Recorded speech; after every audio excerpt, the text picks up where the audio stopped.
event taking This lecture series is a monthly event taking place in the largest context of the Decolonial Anthropology Research Project led by the Sang Park, financed by the National Research Foundation of Korea and hosted by Seoul National University. It is organized by Elise Koko Sauma, Mikhail Stadler, and I want to thank them all and Dr. Park in particular for the opportunity to organize the series. Most of all, today, we are very thankful and honored to have Dr. Prasenjit today to engage with us on the topic of ecology from the perspective of the Northeast. And for all of you who grace these series by your continuous presence, questions, and conversations. And your presence means a lot. Now, I'll briefly introduce Dr. Prasenjit to our series and everyone. Dr. Biswas is currently a senior professor of philosophy at Northeastern Hill University, Shillong, India. His work spans into an interface between phenomenology and cognitive sciences with bearings on social sciences. His concerns and interests also include geopolitical centering, Northeast India, citizenship at local and global parlance, and ethnic and cultural studies. His books include Between Philosophy and Anthropology, Aporias of Language, Thought and Consciousness, Ethnic Life Worlds in Northeast India. He is in the editorial boards of journals like Santana, a journal of phenomenology, and the Journal of Northeast India Studies. He has been a visiting fellow and invited speaker in philosophy of science, consciousness, phenomenology, and social theory in various universities in the UK, US, Germany, and in South and Southeast Asia. Apart from academic research, he's a regular commentator on public concerns and writes in national newspapers and participates in media debates in national and international media forum. Currently, he visited University of Tartu on Erasmus Fellowship and also delivered lectures at Humanities Festival at Jacksonville State University, US. With that, we'll let the floor be yours, Dr. Prasenjit, and we can begin the talk. Yes. Thank you for introducing me and also inviting me in this wonderful cohort of thinkers, actors, practitioners, and also largely those who share concerns about the climate crisis that we are currently undergoing. And this is a wonderful transnational group I can see, and it's an opportunity to share some of the a set of different ideas, I would say, than the usual, because usually we all can think about that the crisis is blowing and we should really find ways to solve it. But I'm not particularly bothered about looking at the optimal solution or the prescribed solutions. Rather, I'm more bothered about the side of the humans, which would be like Bruno Latour's actor network theory that globalizes the local issues and that places the due role of an inactive social activist or an environmental activist in the context of climate change and huge global concern about what is happening across various sites in the world.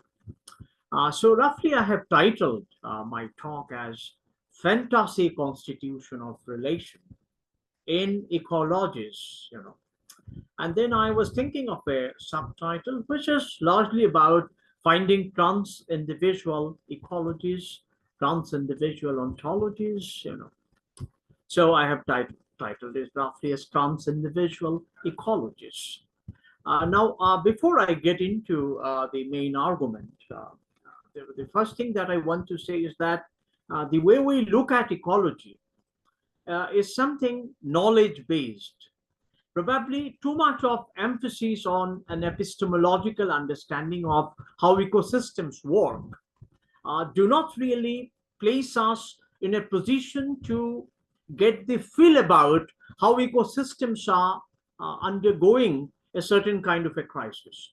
So getting into the fill getting into the lived experience of that moment of crisis, and then predicating the sense of responsibility towards the crisis, and also projecting what it may lead us to in the form of maybe in the form of the gloomy days ahead, or in the form of a certain kind of crystal clear act of hoping through certain other alternative practices that can be seen in the horizon through some pigeonholes towards maybe indigenous and local communities who still practice a certain kind of an ecological wisdom.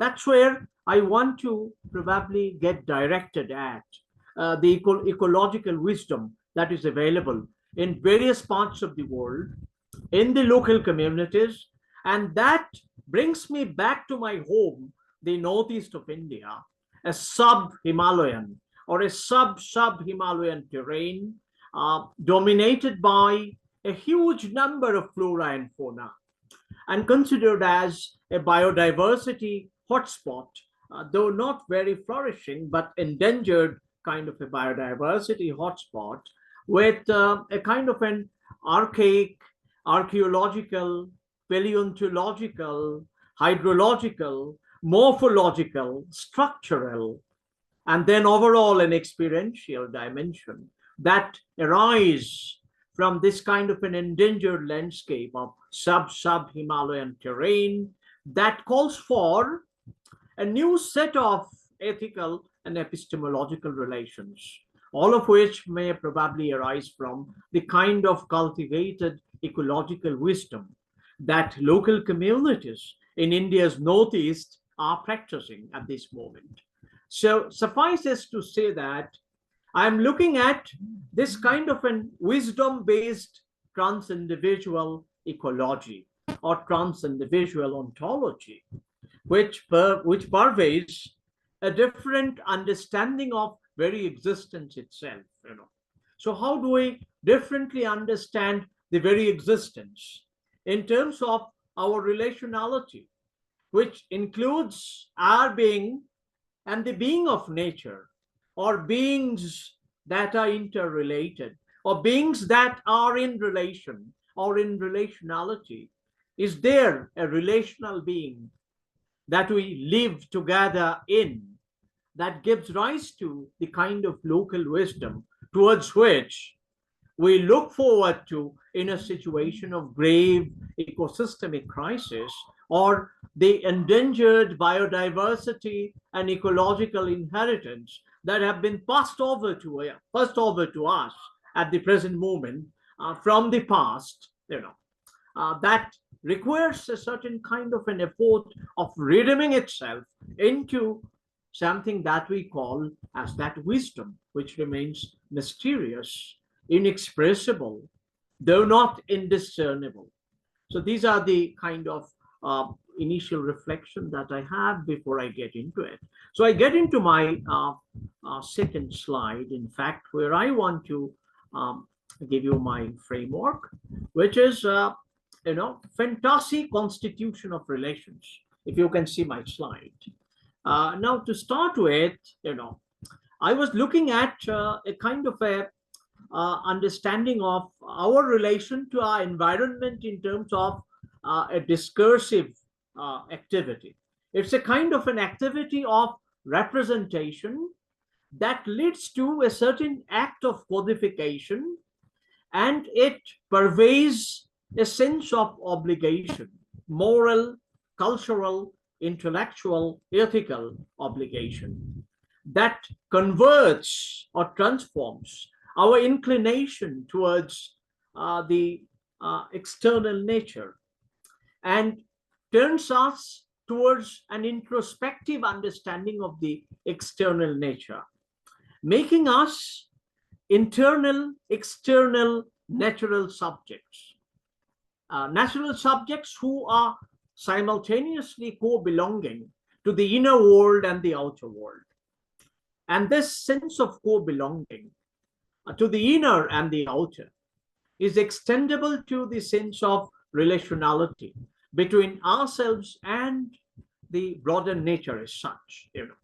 And that's a kind of discursive formulation of the relationship that we have with our nature. Now, this discursive formulation of the relationship can be best understood in terms of, as we know, as starting with the liberal tradition of Locke and Mill, who talked about the notion of nature or the state of nature as something which grounds the act of the sovereign. The sovereign doesn't arise suo motu from an originary landscape or from an originary imagined background, like the Freudian mystic writing pen, or any such mystic sense of origin, which could be a theological divine origin, but it has to find its way through what they all named as nature. Now, what this nature is all about can be a matter of later debate, but for now, I would say that one can start with this starting point of Rousseau, Locke, Mill, the entire liberal tradition that talks about the sense of the sovereign in the grounds of, or on the grounds of, on the grounds of natural state, or on the grounds of the state of nature. So sovereign existing because of the state of nature. Sovereign being grounded in the state of nature. And state of nature being something that is inherited, something that is given, but something that is also a part of one's own horizontal relationship, or one's own horizon of awareness, horizon of consciousness, or horizon of living, if we take it in totality. So in terms of totality, the state of nature provides the ground and the horizon for the claim of being a sovereign, and that's where the liberal understanding of nature begins. Locke and Mill turns nature into a resource because sovereign can turn the nature into a resource by use of labor, by use of vital forces, or by use of a discursive framework of representation. And one such discursive framework of representation out of many, if we believe in plurality of such discursive representations, out of these possible plural discursive representations, constitutions as they are written is a major form of discursive representation. So it is a constitutional notion of being a sovereign grounded in the state of nature. Means again a kind of negotiation, a kind of communication, a kind of interrelatedness between the sovereign and the natural, between the sovereign self and the natural other, between the culturally grounded sovereign self and the natural outer domain that can probably hold that kind of a culturally grounded sovereign self. And between these two, there is this discursive representation that arises in our mutually shared, reciprocally understood, and communicated in terms of shared codes, values, norms, and meanings in the discursive structure of what goes in the name of a constitution. Constitution that marks creation of a well-ordered society, a well-ordered society that is able to establish a kind of a contract or any other kind of relationship between what goes by the name of the state and the individual or the group or the community or the outer natural world. So there are these multiple possibilities of relationship of contract. Now, contract not in a bound sense, but contract in the sense of its openness, a kind of an open contractual relationship, give and take, that can happen between constitutionally sovereign human actors and the outer natural world.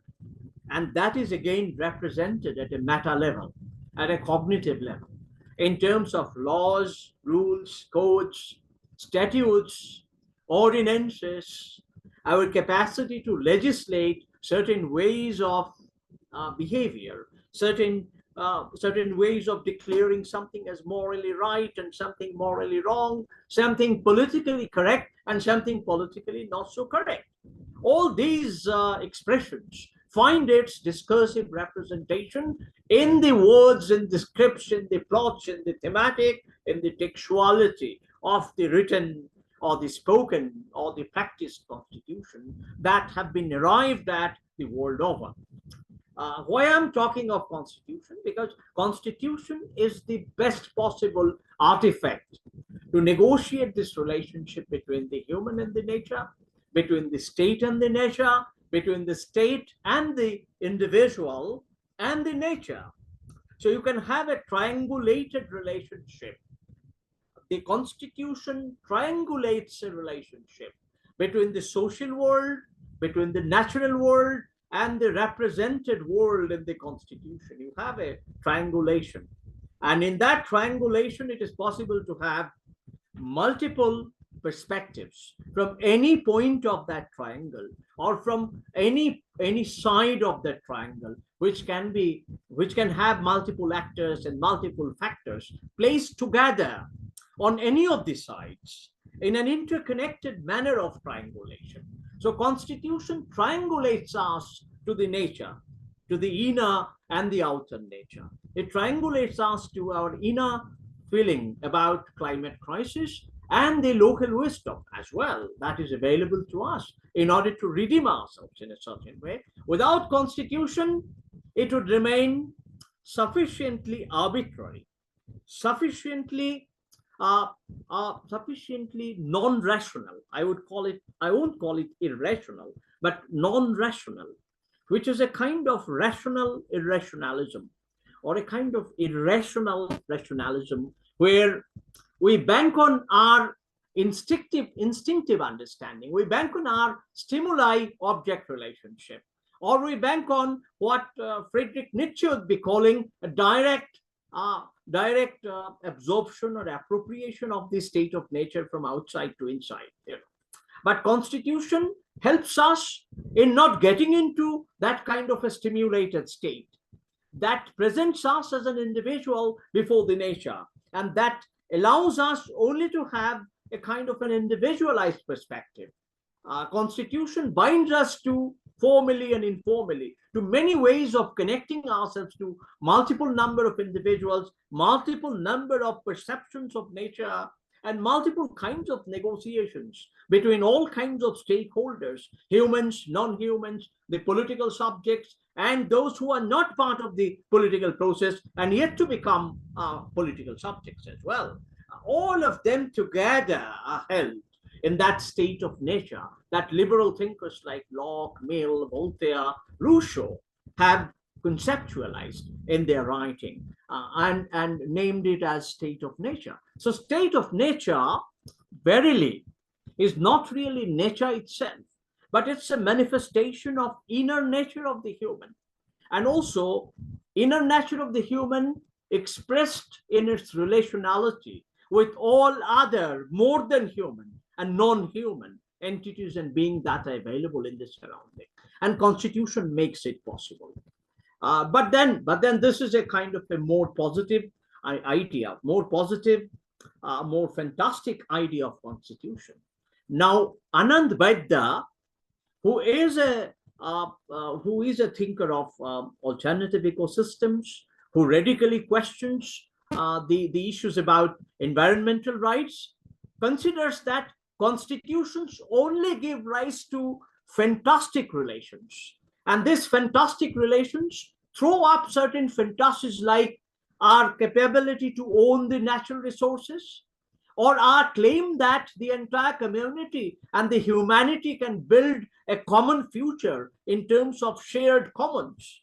Both this owning and also creating something that is named as common, maybe commons in terms of informationally common, in terms of natural endowments, in terms of access to those natural endowments, or in terms of something that is available in order to survive and in order to sustain our lived world, is part of that fantasy relations. But none of these relations are actualizable according to Anand Vaidya, because such fantasy relations only leads us to a certain kind of an utopia, and this utopia, we are not able to multiply realize these fantasies that arise through the text of Constitution. And therefore, what these fantasy relations look for, according to Anand Vaidya, is originary grounds of legitimation. Now look at this expression, originary grounds of legitimation, which does not exist outside the established order of the sovereign. Seemingly, there is a hermeneutic circle here, that our action towards nature looks for an originary legitimation going beyond the Constitution, or going to a state which is prior to the very establishment of Constitution. But can we reach up to that kind of an originary state of legitimation, which the notion of state of nature assumes to have? And this kind of an assumption is something ontological. But does that kind of ontological assumption support our very fantasy of reaching up to an original ground of legitimation that can legitimize our attitude, our inclination, our obligation, and also our rights and entitlements towards nature? Is a question. And it's a legal, moral, constitutional question. But all these questions are pitched. These questions are pitched within the established order of the sovereign. It cannot be pitched outside the established order of the sovereign. So you have a fantasy, and also you have this established order of the sovereign that limits, controls, guides, and effectively neutralizes the riches of this fantasy to something that is written down in the form of a codified constitution. So this is fantastic as part of our modern lived world, but this modern lived world creates and confines us into a terrible kind of a soliloquy, a terrible kind of a solipsistic relationship between the Constitution and the state in terms of juridification, deciding the jurisdiction, in terms of arriving at certain pre-governed or predetermined outcome about our action towards nature. And this predetermined outcome of our action towards nature actually doesn't obviate, or doesn't alleviate, or doesn't ameliorate the annihilating possibilities that arise from climate change at this moment. And therefore, this needs to be critiqued further. So as a further critique, Buddha would say that liberal state in relation to the indigenous and the Adivasi people. Why indigenous and Adivasi people? Because they belong to they claim to belong to the land, and everything that they think about, imagine, or practice in terms of their productive capacities, in terms of their capacities of imagination, everything from A to Z is connected to the land, is connected to the soil, is connected to the air, to water, and to the elements of nature. It's a kind of an elemental existence that is simultaneously aesthetic and also governed by certain pragmatic considerations. So the aesthetic and the pragmatic together gives rise to a kind of wisdom that earmarks, that cuts across, and that delimits a certain paradigm of knowledge, a certain paradigm of wisdom in relation to a certain landscape, in relation to a certain territory, very territorialized, localized, grounded, rooted form of wisdom, and that is what that is where the test of liberal constitutionalism lies. Test of liberal constitutionalism lies in the form of either following this path of local wisdom, or giving a set of counter arguments, such as You cannot now refuse technologies to intervene in this relationship between indigenous communities and the landscape of agriculture or forest or water or whatever. So there is this intervention from the technological angle, which is a counter argument to local indigenous wisdom or to the indigenous technologies that sustain this relationship, this rooted, grounded relationship that local wisdom conceives in terms of very localized, territorialized wisdom.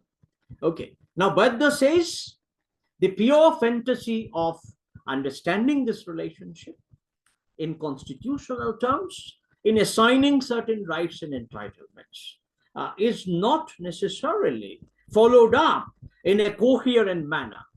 It's very inconsistent, incoherent that a liberal state can follow the local wisdom always, in all circumstances, without becoming a kind of an agent of a different kind of a technological understanding, or by creating a set of counter arguments. So it has to provide counter arguments all the time to itself. And that is how state exists, as a kind of an actor. And state as an actor and other localized actors who are grounded and rooted actually show two different pathways of action. And their ontological status are also very different. And these different ontological statuses of different types of actors are actually blurred in the discursive representation of a constitution. And therefore, constitution at most can represent something that is fantastic without making it actualizing. Anand Vaidya's argument. I think I go with this argument because this provides a certain kind of a perspective which otherwise we would not be able to come to. So Anand Vaidya's argument actually is a very, very sound way of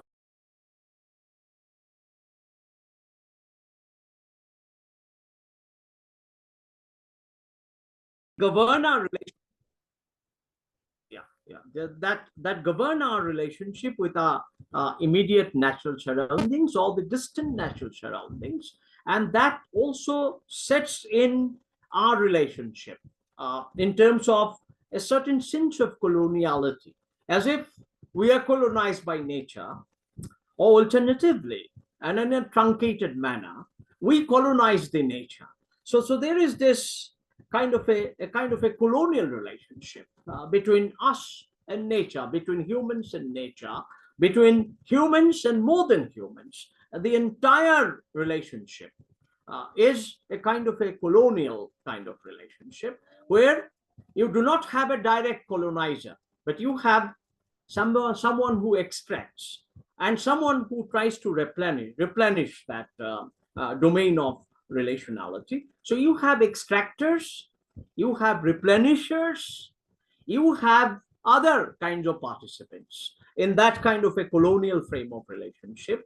And that is what gets represented in the constitution, in the ethical frame, in terms of which we assign norms and values.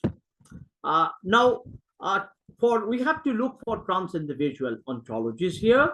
One idea is that of planetary intelligence, as if entire set of objects, things, beings, entities, everyone carries an intelligence, which James Bradle called as being an intelligentsia, not just being an intelligent whatever object, entity, being, but an intelligentsia, someone who can act in an intelligent manner, who can create that sense of carrying the intelligence and probably bearing from outside a kind of intelligence, which will establish that sense of relationality between various beings, various objects of nature, as part of a common kind of a colony or coloniality, or a colonial set of relationship, if you like. So there are multiple ways of knowing how this intelligence flourishes through rocks, rivers, mountains that can help the planet survive. But planetary intelligence refuses both subjectification and objectification by intelligence. But it encodes new forms of relational beings and entities of which one can just be aware of. You can just be aware of it, but you cannot really capture it. You cannot really own it. And that you cannot capture it and own it is what we name as what some of the philosophers whom I have cited have named it as ways of transindividuation. And what are the ways of transindividuation? I give these examples. One can be transported to vistas of a soaring volcano or to the glassy seas. One can experience disappearing art, as Julia Phillips had spoken of Kamchatka Peninsula of Russia, where physical environment, which in actual terms could be washing up of marine corpses into shores of Khala-Kitirsky Beach. These are examples of broken cycles of nature represented in human social worlds, in terms of certain values that are attributed. They may be intrinsic values or extrinsic values. But then both types of intrinsic and extrinsic values undergo a crisis as one perceives a fragment of the relation that one has, or that one experiences in a certain territory or in a certain site. So site-based relations to nature is something fragmentary, and these fragmentary relations are something that we call as broken cycles. And these broken cycles now actually lead us to an ethical position where we treat everything in nature as an end in itself and not just a means. So that's a kind of a Gandhian argument, also a Kantian argument. Kant in his 300 years tricentenary repeats the moral maxim of universalizability of the means-end relationship, provided everything is treated, every being, everything, every entity, and every aspect of the relationality, the whole coloniality of that relation is treated as an end in itself and not just a means to achieve something. And so this is the new form of ethics, what this new ethics could be. Now this Paul Groucho, another ethicist, thinks that it is all pervading sacredness of nature that makes everything else sacred, and it allows us an attribution of sacredness, which would mean essentially that we respect the specificity of the natural objects and natural subjects. We don't subjectify them, we don't objectify them. And that would tell us why penguin bones still haven't evolved, because the evolution of the penguin bones are connected to the repair of the transcontinental shelves in Antarctica or in South Pole, or the ice-loving Dahurian larch of the healing balm of poplar that Native American use show the last living foundations of stable climate with seasonal cycles and familiar species, and all the human knowledge and culture that rests on this foundation is actually undergoing extraordinary changes, because somewhere we see this stable relationship, and that makes us aware of the extraordinary changes that are happening around. Therefore, we really need to look at this relationship, probably in terms of sustainability, what sustains this relationship, whether we can adopt a notion of stewardship or alternatively a notion of ownership in our constitution, or we try to overcome this eroded sense of guilt, or we get entrapped into what Nietzsche once called as eternal return to the same kind of instability, the same kind of stability, or whatever that be, in terms of a given set of fixed relationship with nature. Can we return to that kind of a given set of fixed relationship, or we look for multi-stability, we look for change, alteration? And here comes a little example of Northeast India. We have a lot of endangered species, endangered landscape, as I have started with. each of these endangered landscape, endangered species, actually allow us to think about a distinctive ethical frame of behavior, which is not individual, but it's trans-individual, because it can allow the human species to re-establish the broken natural cycles and repair it, reclaim it, revitalize it in terms of moving away from the destructive, extractive activity, and to enter into, in a one-sided manner, into something that one replenishes, something that one repairs, something that one recovers, and tries to remove the loss and the lack that is created by one's past action of depletion, of loss, of extraction, of certain kind of a loot, certain kind of a plunder, certain kind of taking away, without any accountability, without any sense of responsibility. And this is where northeastern region probably stands out as a kind of a cause for all kinds of endangered situations now. Actually, breeding spaces of insects, of birds, of various other reptiles in the sub-Himalayan terrains and plateaus are endangered. These breeding spaces are to be conserved. For example, the endangered eelfish in South Garo Hills, needs to be conserved. The question of uranium mining in certain parts of Northeast India actually is challenged by anti-mining cicadas. There are cicadas that actually fill up the underground, and if you mine, these cicadas will come out from the underground and they will go extinct. So you have this anti-mining cicadas. Interestingly, in every mining site, and especially in the mining sites of uranium, you have this anti-mining cicadas. And these anti-mining cicadas, who come out in a cycle of 4 years, 5 years, or 10 years, is something that is exceptional in the case of northeast of India, and we should preserve this endangered anti-mining cicadas. And now if you look at the dams that have been constructed in Arunachal Pradesh, the flash flood, the landslide, and the kind of overall depletion of the sub-Himalayan plateaus and the hydrological sphere, and the repeated zone 4, zone 5 phenomenon of tremor, as it happens in the case of Northeast India, is something like a doomsday signal.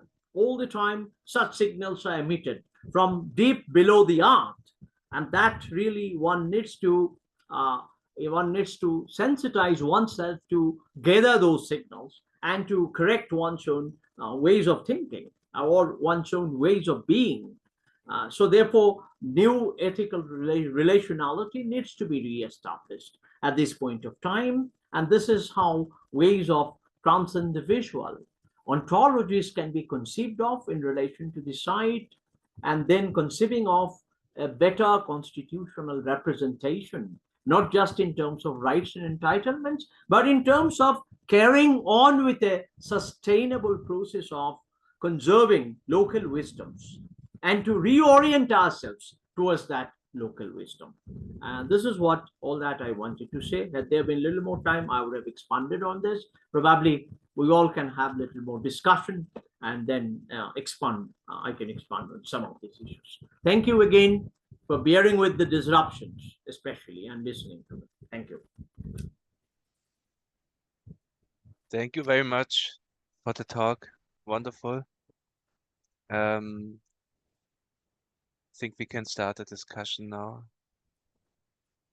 Yeah, so if anybody has any questions, they can maybe unmute themselves. I can't see everyone on the screen, so if you can just raise your hand, or if you have a question that I can read. There is already a question in the chat from Dr. Srivastav. Dr. Srivastav, if you're here, do you want to unmute yourself and ask the question? I can also read the question for you. Professor Biswas, if you could stop the screen sharing, then we can enter the... One second, I'm just stopping. Thank you. Yes, I've stopped it now. Please, go ahead. Thank you. I put the question down because it's a bit of a mouthful, but I formulated the question in the context of the talk.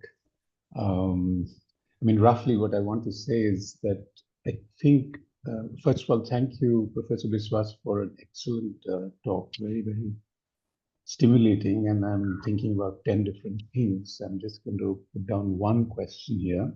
So the question is it helpful to think of cultural solipsism as a category, as a philosophical category, which has vast ecological implications, and the globalization of a certain kind of predatory cultural solipsism, if you will, using strong adjectives advisedly, I think. Would that be helpful to actually tackle the liberal, what shall we call it, it's a ghost which has tremendous living significance, isn't it? So, liberalism is the sort of baseline for so much of modern political thought. Ever since Hobbes, Machiavelli, Locke, and so on. Even if Hobbes cannot be characterized as a liberal, but I think the state of nature idea was originally from there.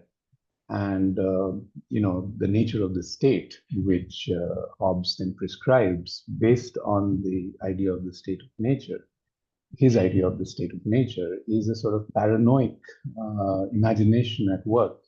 And in that sense, I believe that the category which you have used, the idea of fantasy, applies squarely right at the inception of modern political thought with Hobbes. Machiavelli is more sophisticated, I feel, and he's coming from a different cultural place, the Renaissance and so on, is a very different place from, Elizabethan England.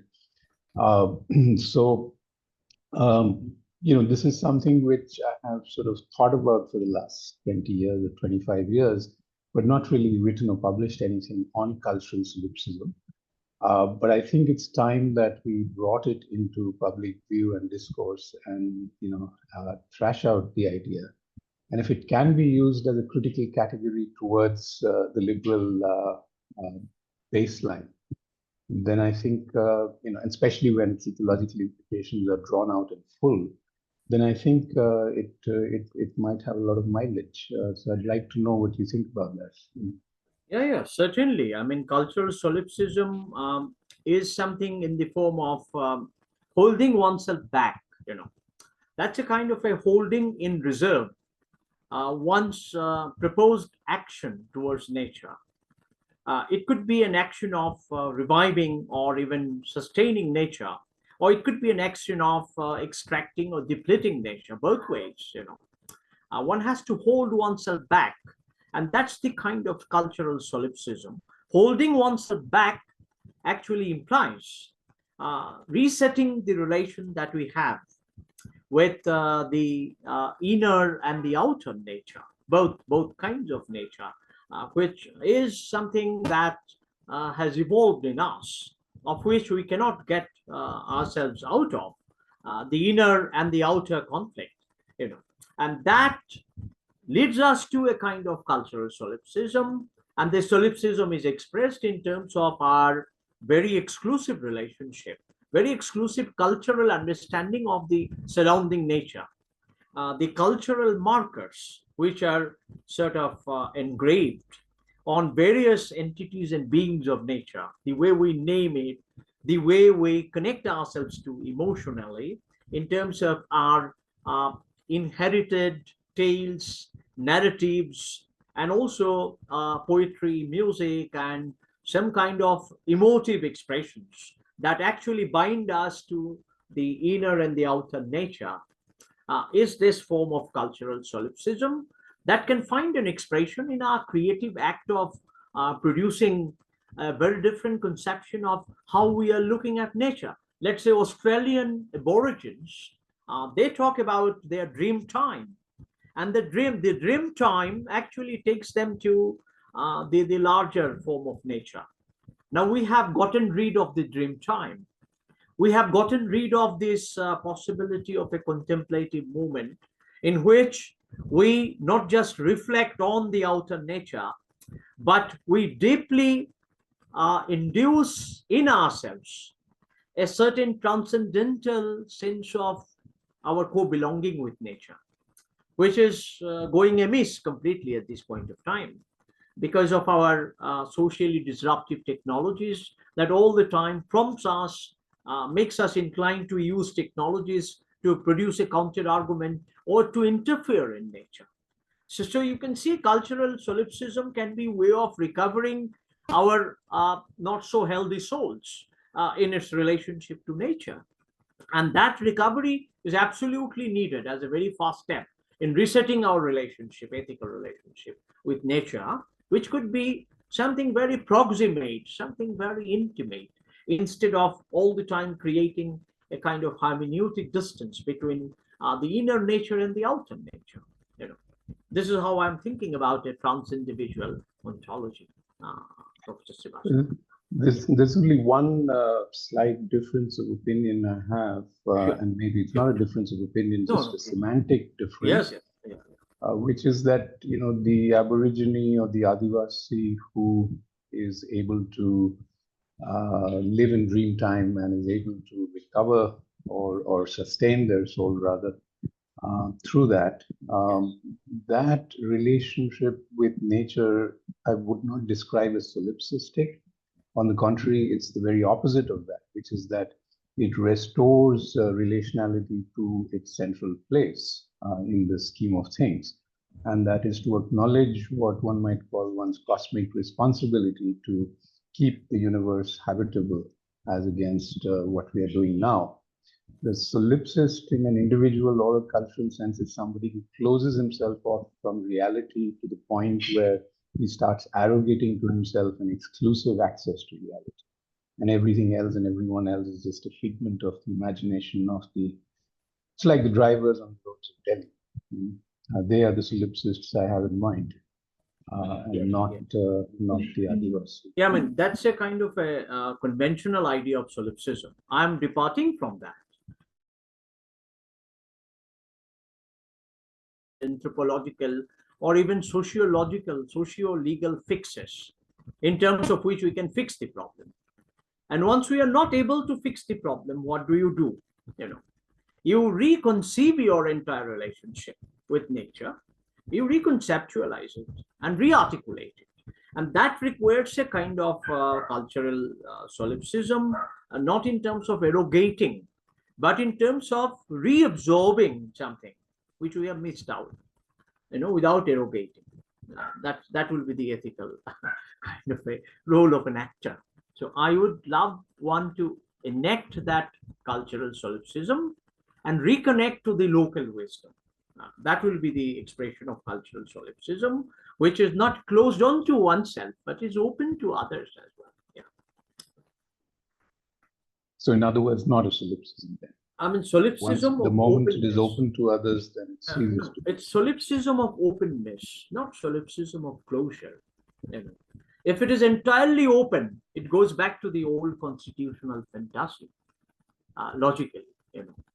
I don't want to return to that constitutional fantasy of fulfilling certain desires or to live with something that is unfulfilled. Both are fantastic, according to Anand Vaidya, and we need to come out of that imprisoned fantasies of ours in terms of which we conceive our relationship. How to come out of that fantasy is to have a larger contemplation outside the inner-outer binary, and also to open ourselves through contemplation to others. This is what I'm saying. Kind of rethinking our entire being, our entire set of relations.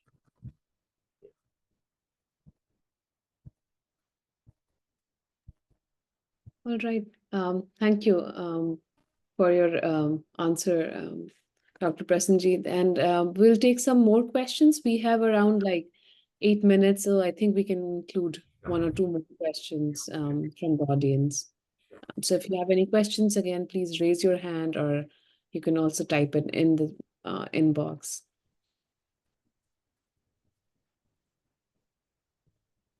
So I think I can grab the moment and like maybe ask a question till like we are having another question in the box. I think I'll just follow up from what Dr. Srivastav said and one of your mentions also while in the talk. When we are thinking of restoring relationality, which seems to be the core of this ontology that you're trying to frame, trans-individual ontology, one thing that you have mentioned in your talk is that how, constitutions, we do not find the constitutions to be self-sufficient and not enough to cover the local wisdoms. And however, you make the point that that should not like discourage us from crafting these kind of ontologies, if I'm following you right here. Um, but I'm wondering to like very structural politics of political economy and how like in a country like India, there is like an emphasis of globalization. There is an emphasis of like, aping the West in some ways.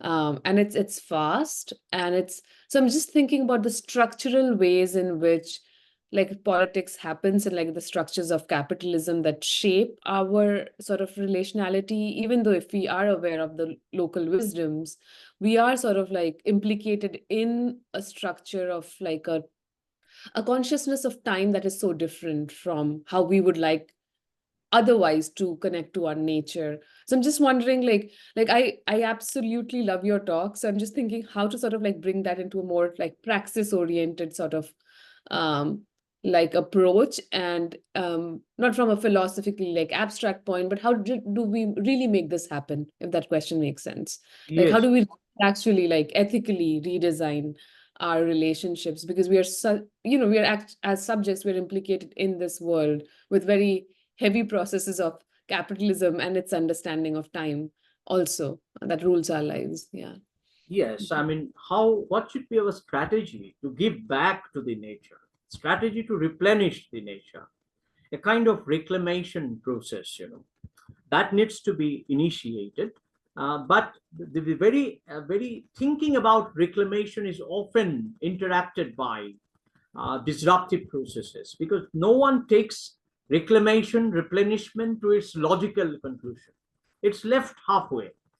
Everyone understands what has happened in Jaisalmer, or what has happened in Uttarakhand tunnel collapse, or in the Zone 4 and Zone 5 kind of endangerment of the landscape. Everyone understands all that scientifically.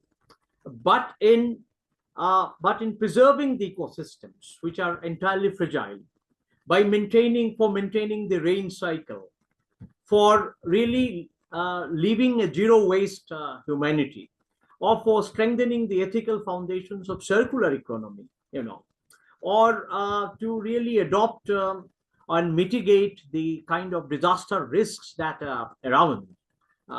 Each of these aspects need to be taken into account to work out a proper ethical framework. So far, the UN frameworks that you have of disaster mitigation or of sustainability or of SDG or whatever such frameworks are, they mention a sense of stewardship, a sense of ethical responsibility. But that ethical responsibility needs to be worked out on the ground in terms of how does one relate the vulnerable to the endangered natural aspects or natural terrains. The vulnerability, the risk, and the endangered natural terrain are to be taken into account in order to work out the sense of ethical responsibility that can follow from that kind of working out, which cannot be theoretically conceived, but it needs to be practically worked out. Let's say in the low-lying islands of Sundarbans, where we're losing mangroves, how to replenish the mangroves. And in the sub-Himalayan terrains of Arunachal Pradesh, where we're losing all the biodiversity, the insects, how to really preserve the habitat of the insects, especially anti-mining cicadas, for example, in mining areas.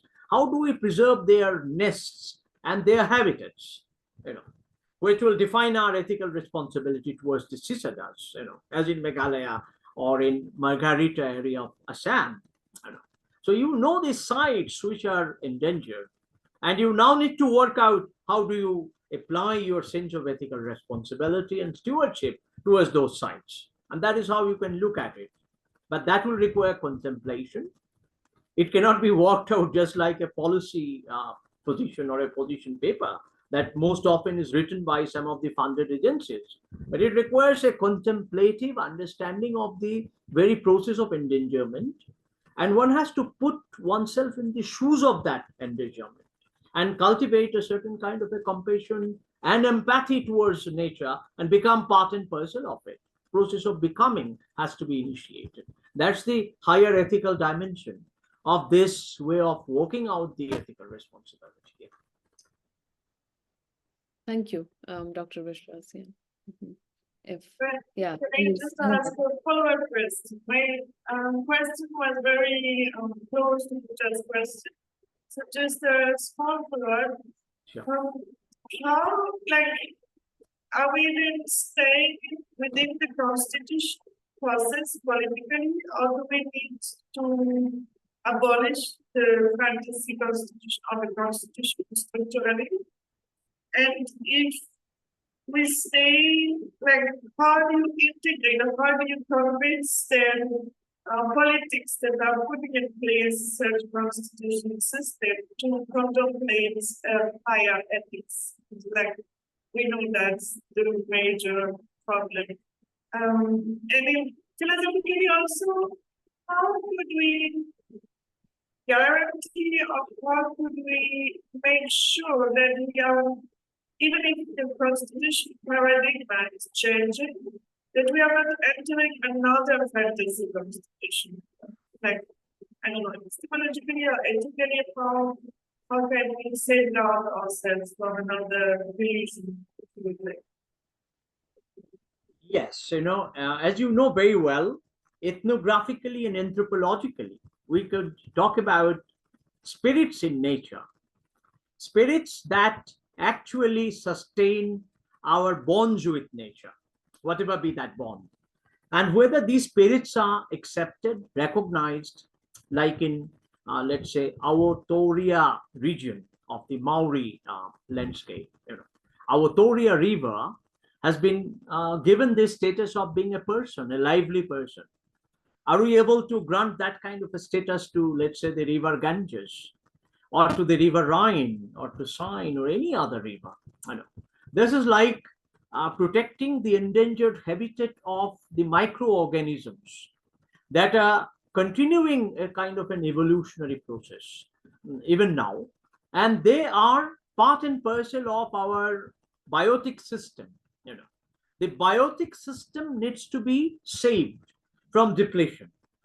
Now, how do you save this biotic system from depletion? What kind of human action is required? Political action is required. That needs to be worked out, or the possibility of working, reworking, continually upscaling and upgrading have to be written down in our constitutional mandates, which most of the constitutions are silent about. So there is near universal denial of this everyday phenomenon of depletion of nature, the affective and the cognitive dimension of it, that produces a whole lot of infractions, a whole lot of disruptions, a whole lot of schizophrenic conditions, if I use deluge here, in us. So how to come out of that schizophrenic relationship with the external nature? Can we think of 1,000 plateaus without being schizophrenic? And what are those plateaus? We can identify those ethical plateaus, and we can turn this ethical into political of the economic, and rewrite our ways of being, codify them in a manner that it opens us up to the challenges that we are facing, and will allow us to redraw, reformulate all the time, and make our sustainability a more sustainable proposition, actually. Yeah. Very briefly, because of lack of time, otherwise I would have elaborated more on that. Yeah. Any other? Yeah, sure. All right. Any other? We can just take maybe one more question, and with that, if just gauging the room, if we have any questions from anyone.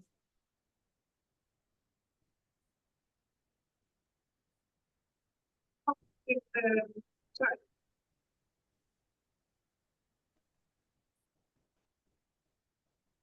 Yeah, there is, I think, one question in the chat, and I'll just read it out. Unless Muzaffar, you want to unmute yourself and read it out.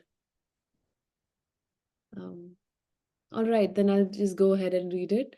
It says, our concerns pertaining to the environment emanates out of our concern for our own survival. I want to ask if we can conceive a way where our motivation for concern is not merely for our own sake, and whether your approach offers such an outlook. Could this motivation of our own human being survival be the source of problems in tackling the concerns pertaining to environment? Actually, this assumes a crisis point of view. I also assume a crisis point of view. But what I do not assume is that the crisis point of view only makes us work out steps and policies for our own survival. The crisis point must actually take us to the larger nature. Just as the indigenous and localized communities, let's say in Andamans, when the massive flood came, how they could know, the sentinels, they could know that the flood is coming. That sense of connection with the earth, is not just for our survival, but it is for the survival of the very earth itself. And therefore, I was using this metaphor of disappearing earth. So we have to survive together, in the fourth person, not in the first, second, and third person, but in the fourth person, where we're able to alternate between first person to second person to third person to the fourth person as a kind of a interconnected set of beings and entities. So it's not really governed by the rationalization and justification that one needs to offer for a certain kind of a policy. It's going beyond rationalization and offering of justifications into the very source of local wisdom, into participating in that wisdom, and into becoming, into a new process of becoming, so that this wisdom can be sustained forever, for all the days to come. That is what sustainability would mean to us at this point of time, in a very spiritual and a moral sense, and not in the sense of just being altruistic or just being just loving our own self-preservation. So therefore, I agree to a crisis point of view that leads to our full immersion into a trans-individual ontology that makes us a part of a new process of becoming. Muzaffar. All right, I think we have one last question. Maybe this could be the last question. I don't want to leave this out. It's from Alok. I'll just read it out. It says, can we have a new ethical way of looking at nature without a new ethical way of living? That's the conception of what is a good life. So, yeah, that's pretty much the question. I mean, that is very Aristotelian, I would say, to my friend Alokji. I would say that living cannot be predetermined. Living should be, like Daniel Dennett would say, as a part of a holistic evolutionary process. And we have to get the vibes of that evolution that is happening all around us. But we are far away, cut off from that evolutionary process. And therefore, we just think about a way of life. Moving beyond a way of life, we have to think about a way of being trans-individual. Is that possible? That is ethically possible. Being an individual, one can live the life of a ethical trans-individual. And that is possible by becoming a part of the local wisdom, which is preserved by a large number of communities who think in the fourth person and not in the first, second, and third person. Olukji will get a lot of cues, I'm sure. I won't have to elaborate on that. Okay, Olukji, thanks for asking this question. Yeah. All right. I think, thank you again, Dr. Biswas, for such a illuminating talk. And you've got us all thinking, I think, on many things. And we will hopefully, yeah, I mean, because there is always a limitation of the time, and hence we cannot, yeah, I mean, your talk has, I think, also talked about the restraints of time and why we are who we are. So I think, yeah, just restricted by time. But otherwise, I think, yeah, you got us thinking, you got us like, really inspired by many things and many topics. And I thank you again on behalf of all of us at the Decolonial and Postcolonial Ecologies. for having this talk. And I thank everyone who stuck around till now. We are a little over time, so thank you everyone for being on the talk, and we'll see you again in June now. So follow us on the sort of like in May, yeah, or in July actually. No, we're not meeting in June. So yes, stay tuned and follow us and do show up again. And Michael, did you have your hand up to say add something? No. Okay. Just like All that. right. Yeah. Thank you again, and we'll see all of you again in July.